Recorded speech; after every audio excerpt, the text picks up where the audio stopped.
NBC 15 News at 11 starts now. Now at 11, 3 students are dead after a shooting near the University of North Carolina, and a gunman is under arrest. The latest on the investigation.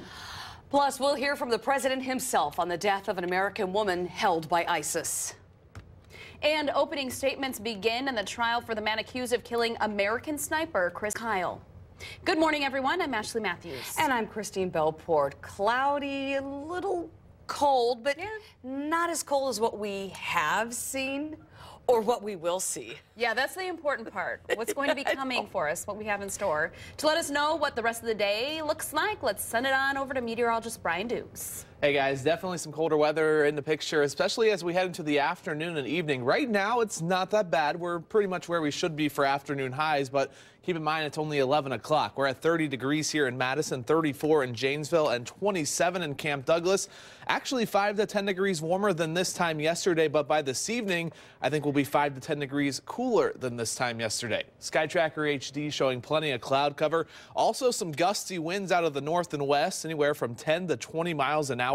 And notice those temperatures going backwards through the afternoon. We're currently at our high for the day. We should fall down to around 20 degrees by sunset tonight. We'll talk more about that cold forecast and our next chance of snow. That's coming up in a few minutes. Guys? Brian, thank you. Now to our big story at 11, questions and fears on a North Carolina college campus after 3 Muslim students were killed by a gunman yesterday. Today, the main suspect in the murders made his first court appearance as the tight-knit community struggles to understand this violent crime. NBC's Mark Barger has more. A day after 3 Muslim college students were gunned down in Chapel Hill, North Carolina, 46-year-old Craig Stephen Hicks was formally charged Wednesday morning with 3 counts of first-degree murder. Police say Hicks turned himself in Tuesday night, shortly after the 3 students were found shot to death at a condo complex near the University of North Carolina.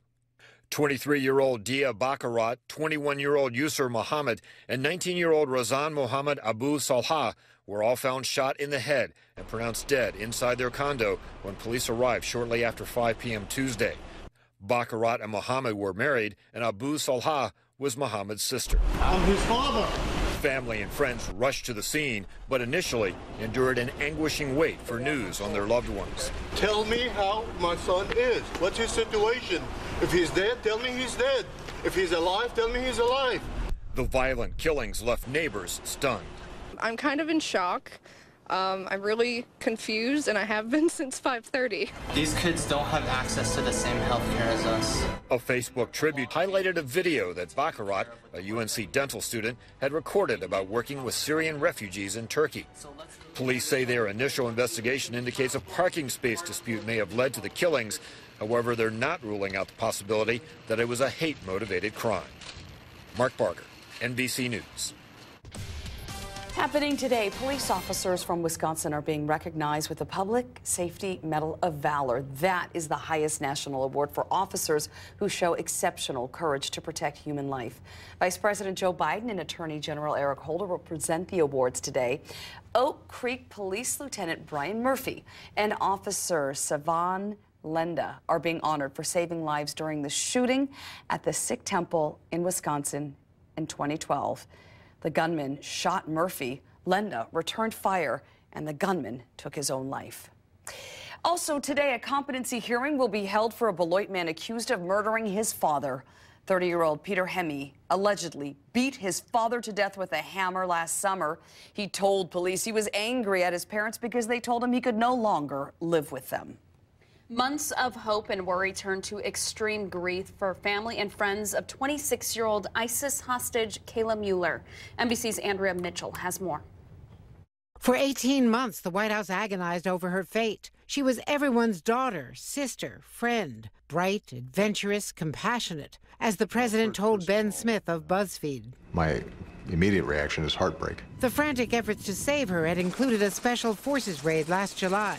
It missed finding Kayla and 3 other Americans who were later beheaded by only a day or 2. For months, her family's Senator John McCain circled the region seeking help from foreign leaders. I want to express the deepest condolences to Kayla's parents. There was talk of a prisoner trade, but no relenting on the U.S. policy of not paying ransom. It's as tough as anything that I do, having conversation with parents.